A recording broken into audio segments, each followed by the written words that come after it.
Hello everyone, welcome to the class on Carbonyl Chemistry Part 4. Let us have a brief recap of our lecture 3. In the lecture 3 I have discussed about acyl groups. Acyl groups are the one which contains a carbonyl component with a radical. This radical could be alkyl or aryl. To these acyl groups there are so many functional groups are attached. Based on these functional groups the reactivity of carbon is determined. If this functional group is hydrogen, it is called as aldehyde. If it is an R, it is a ketone. Whereas if it is OH, they are called as carboxylic acids. OR are known as esters. Cl, acyl chlorides. Whereas NH2 is amides. So all these are functional groups which are attached to this acyl component. Now these groups will determine what kind of reaction takes place on carbonyl carbon. Briefly, we have two different kinds of reaction takes place on carbonyl carbon, that is nucleophilic addition and nucleophilic acyl substitution. Now in case of addition, an incoming nucleophile comes, attaches to this carbon and these electrons are displaced on oxygen and addition occurs. Now in case of substitution, a nucleophile comes, at the same time this atom or functional group displaces out, hence it is called as a substitution reaction. Now these groups can be replaced from this carbonyl carbon, whereas these groups cannot be replaced. Why this happens? Because if you want to replace, in case of aldehyde and ketones, the leaving group should come with an electron pair like this. These are very reactive and strongest bases, they will immediately react with the substrate. Hence you cannot knock these components out of this carbonyl. Hence only nucleophilic addition takes place.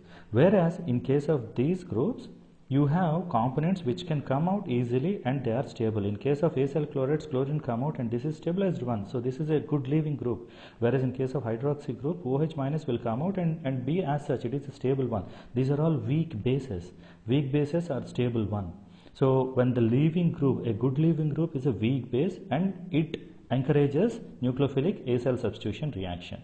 So this is what we have discussed in the previous class. Now in today's class I am going to explain about the chemistry of aldehydes and ketones. We will see all these components in today's lecture. Let's get started. Now coming back to the basics, a carbonyl compound, because of electronegativity changes between carbon and oxygen, is a polar bond. The carbon is electrophilic in nature. It acquires a positive charge, so it likes electrons or negative charge. At the same time, the oxygen is nucleophilic in nature. It acquires electrons and negative charge, so it likes to move towards a positively charged species. So a nucleophile goes and attacks this carbon. Same time, an electrophile can also go and attack this oxygen. But most of the reaction on carbonyl carbon you see are because of nucleophilic attack but not of electrophilic attack. Why this happens? Because out of these two charged species, this one is highly reactive because it is not a stable one, because it has got a charge. It is highly reactive. In case of oxygen, though it is charged, because of oxygen electronegativity, this charge is stabilized. It is happy to keep the excess electrons with itself because of its electronegativity. Once it is stabilized, means it is less reactive. If it is less reactive, it will not encourage the attack of electrophile on itself. So majority of reactions what we see on carbonyl carbon is because of nucleophilic attack but not of electrophilic attack. But most of the time on this oxygen, a protonation occurs and oxygen is happy to share its electron with a hydrogen, because oxygen electronegativity is very high. It is around 3.4, whereas hydrogen it is only 2.2. So all these electrons are pulled towards oxygen. The proton just attaches to this bond. So oxygen is happy to share its electrons because majority of them are taken by itself. So most of the time it is only protonation. Now along with these things, in aldehyde and ketones you have one more reactive center is there. The carbon which is adjacent to carbonyl carbon is known as alpha carbon, and the hydrogen attached to this alpha carbon acts as acidic one. The reason is, see, this carbonyl group, the electrons are pulled by oxygen, and this carbon-carbon bond electrons are pulled by this carbon. So the carbon will try to pull all its electron towards itself. Because of that, and carbon is more electronegative than hydrogen, so the electrons are pulled towards carbon, and this hydrogen leaves its electrons and comes out as a proton H+. If this happens, it is considered as acidic one. So in this process, this alpha carbon is acquiring electrons. It is acquiring electrons means it can act as a nucleophile center. So there are set of reactions which are based on this particular carbon. We'll see it in detail in next classes, but you need to understand what are the reasons of reactivity in aldehydes and ketones. Coming to the next one, the structure and reactivity of aldehydes and ketone towards nucleophilic addition. Okay, when you see the relative reactivities, formaldehyde is most reactive than ketones. The reason why it happens is there are two factors are there. One is electronic factor. Now, what is this electronic factor? What happens with this? Look at this ketone. Ketone, the carbonyl carbon is surrounded with two of the alkyl groups. Now, the nature of alkyl group is electron donating. Now, you need to understand the reason why they are electron donating. When you understand the reason, you will master the topic. Now, understand this one. This is a carbon which has got three of the hydrogens. Now, this carbon is attached to carbonyl carbon. Because electrons are being pulled by oxygen, this carbon-carbon bonded electrons are pulled towards carbon. Because of this pull, carbon will try to pull these electrons towards its center. Why it is happening? Because carbon is more electronegative than hydrogen. So the electronic availability around this carbon will be more. So it acts as a kind of electron donor. This is the reason why these alkyl groups act as electron donors. Now look at a ketone. You have two electron donating R's are there, and they will try to donate electrons, and the partial positive charge on carbon will be neutralized because of this electron donation. Now the incoming nucleophile attack is hastened, is faster when you have highest partial positive charge. When the charge is getting reduced, it becomes least reactive. This kind of stabilization is not there in formaldehyde. In aldehyde, only one alkyl group is there. Hence, these components will react faster with a nucleophile. So this is what is an electronic parameter which will increases the activity in aldehydes, whereas reduces the reactivity in ketones. Now the second one is about steric parameters. Steric means the space they occupy. Now see, this is a depiction of aldehyde, this is the depiction of ketone. Look at this, these are nothing but CO bond to which an R is attached and hydrogen is attached. This is what is an alkyl group which is surrounded with three of the hydrogens, whereas this is aldehydic hydrogen. Now this one is a ketone. You have the similar things like carbon and oxygen, and two of the alkyl groups are here. Now incoming nucleophile will comes in this way. Look at the space availability. For this nucleophile there is enough space to attack, but here the crowding is there. The steric crowding of all these groups will hinder the attack of nucleophile. So this is what is called as steric hindrance. So due to the steric hindrance, the ketones are less reactive, whereas aldehydes are more reactive. So both electronic as well as steric factors will explain you the aldehydes are more reactive than ketones with respect to nucleophilic addition. Moving further. Now, irreversible nucleophilic addition. Now, we are going to see nucleophilic addition in aldehydes and ketones. In these nucleophilic additions, you have irreversible reactions are there, reversible reactions are there. Understand this. Irreversible reaction means a substrate is converted to product. It is depicted by a single arrow, irreversible arrow. So, the conversion of products to substrate will never happen. Once a product is formed, it stays as such. Whereas, in case of reversible reactions, a substrate is converted to product, but the products can also be converted back to substrate. This is what we show in reversible reaction arrows. Now, excuse me, why this happens? See, some of the reactions are reversible. The reason is the carbonyl carbon, sp2 hybridized carbon, during addition is converted to sp3 hybridized carbon, which is less stable. So, if there is a chance, always this sp3 hybridized carbon may get converted to carbonyl carbon. That is the reason why majority of nucleophilic additions are reversible. Some of the reactions are irreversible. What decides this reversibility and irreversibility is based on nucleophile. If the nucleophile used is strong one, it results in irreversible nucleophilic addition. If the nucleophile is weak, it results in reversible conversion. Now we have two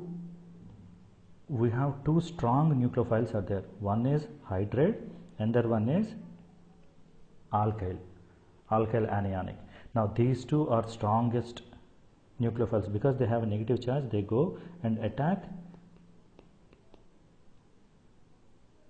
Because they have a negative charge, they are looking for a positive center. Hence, these are called as nucleophiles. These are the strongest one because they are highly reactive. Highly reactive means very strong nucleophiles, and they result in irreversible conversion of substrate to product.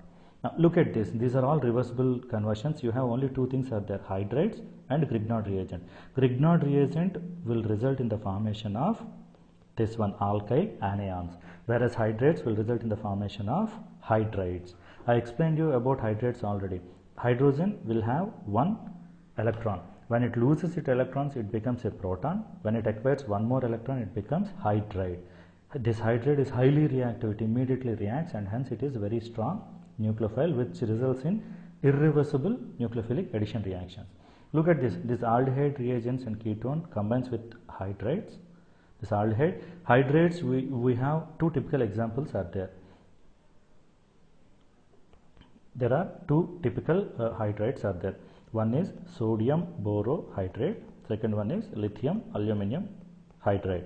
Now these fragments are important. In fact, the sodium lithium are counter ions, because this one is generating a negative charge, it combines with a counter ion.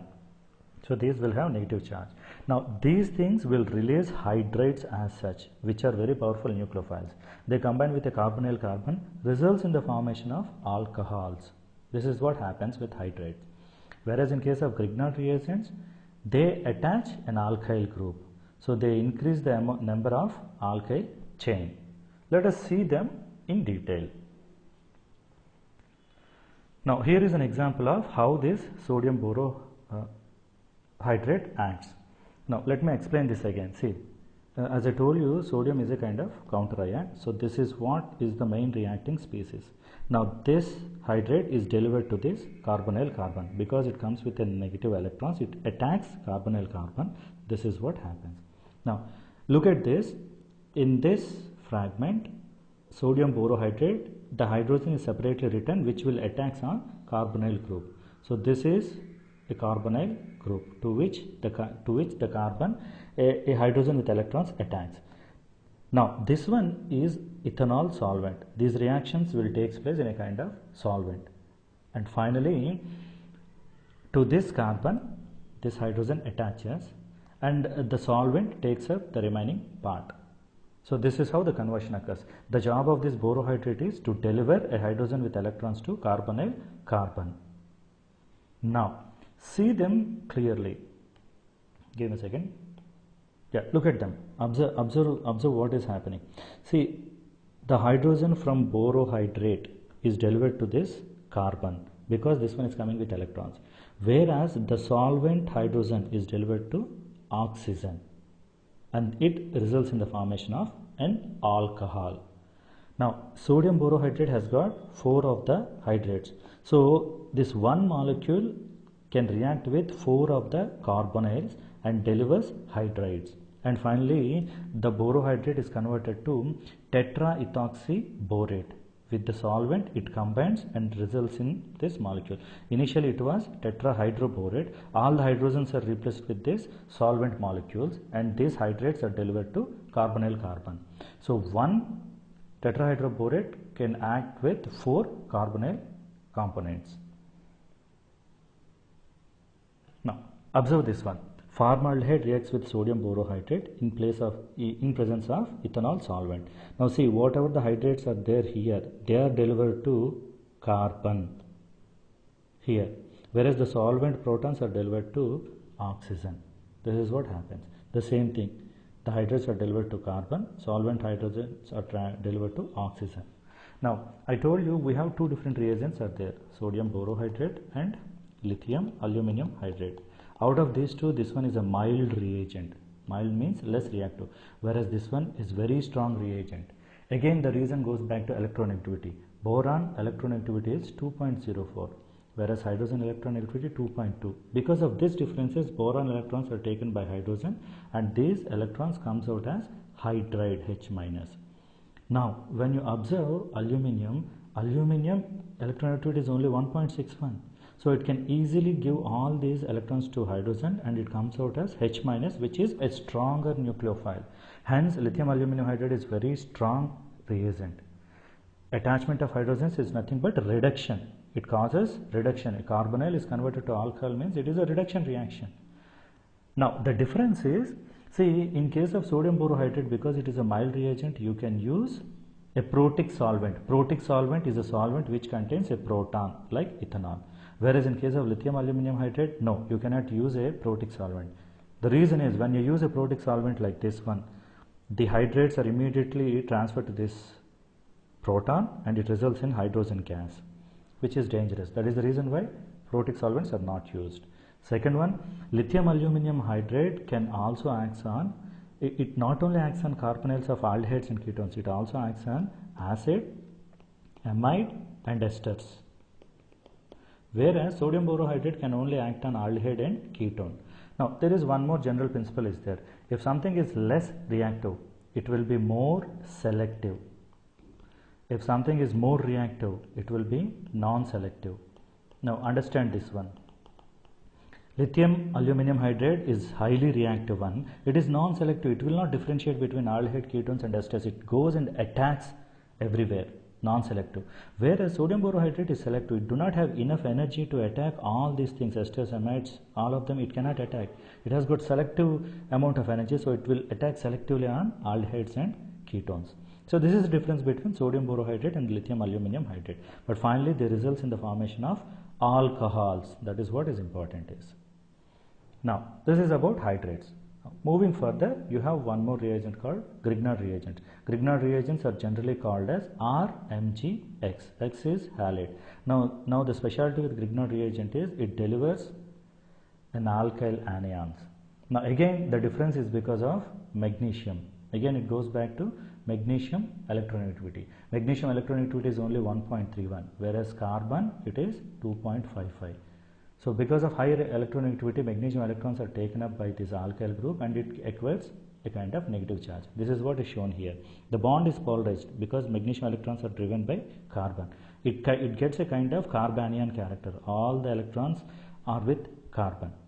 Now, but this metal magnesium is acquiring a positive charge. This is stabilized by ether solvents. Usually Grignard reagents are prepared in ether solvents. The reason why they are prepared in ether solvents is, in ether you have oxygen with lone pair electrons. These are coordinated with magnesium. Coordinate bond means electron pair donation. Sharing of electrons is covalent bond. Coordinate bond is donation of electrons. These electrons are donated to magnesium so that it will get stabilized. So this is about Grignard reagents, which are commonly known as RMGX. The major point is it delivers a powerful carbanion. Now see the reactions. So this is a butyl chain and this is MgBr, RMGX. A nucleophilic attack on carbonyl carbon occurs with these electrons. This one is a nucleophilic carbon. So these electrons will go and attack on this carbon in presence of ether solvent. So the carbon will acquire this tetrahedral structure with MgBr. Now after that, acidic workup, a proton is delivered to MgBr so that it is converted like this and it results in the formation of alcohol. These are primary alcohols. Now moving further, see formation of secondary alcohol from Grignard reagent. Look at this. See here, this is a formaldehyde. When you use a formaldehyde, you are getting a primary alcohol. Whereas when you use an aldehyde, you will get a secondary alcohol. See, secondary alcohol means, see, this carbon matters most, to which a hydroxy group is attached. If this carbon is attached with two other carbons, it becomes a secondary alcohol. Whereas here, the hydroxy group attached carbon is attached with only one carbon, hence this is known as primary carbon. Here it is secondary carbon. If this carbon is attached to 1, 2, 3 carbons, it becomes tertiary carbon. So now you need to make this distinction. In case of formaldehyde, Grignard reagents form primary alcohols. In case of aldehydes, they form secondary. In case of ketones, they form tertiary. Everywhere the reaction pattern is similar one. These electrons will be attached to this carbon with a positive charge, and finally the acidic workup results in alcohols. So this is about irreversible nucleophilic addition. Thank you for watching this video.